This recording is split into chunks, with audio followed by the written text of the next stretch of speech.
Let's talk about these super trending wavy borders.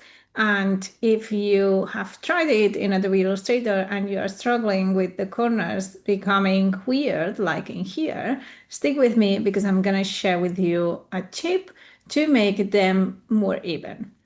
Hi, I'm Claudia Orengo from heartmade.es, and you are watching a Tuesday tip tutorial, which means it's a very short video in which I help you become a faster and better graphic designer through a quick implementation tool or trick in mostly Adobe tools.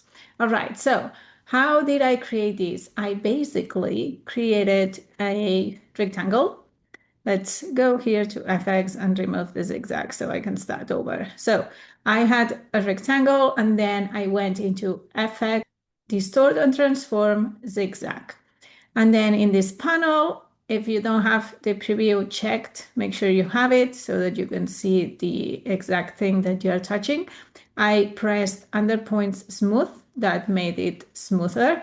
And then I started playing with the ridges per segment so that they look more and more curly and the size as well. So this is how you can very quickly apply this effect to any shape you have. Usually it's a rectangle, what's trending right now. So the issue with this is that this corner looks weird and this one looks super like thin compared to this one.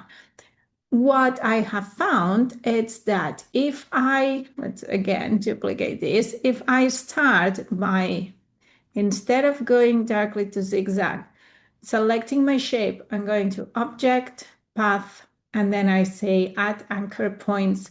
And I'm going to press A on my keyboard so that we see the anchor points. Now we have one on each middle of my lines, each center of it. Then I can go again to Object, Path, Add Anchor Points. And now it has added one in between each one of the anchor points. And I can even do these again.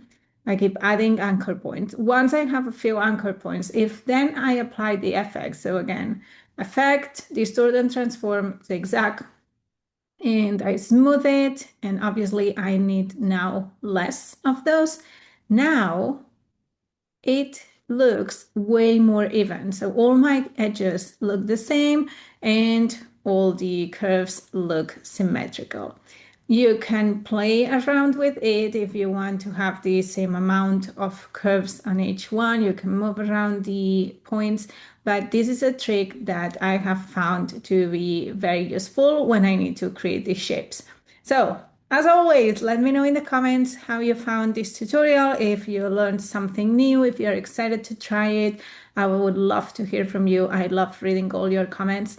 And I'll see you next week with another Tuesday tip tutorial. Bye!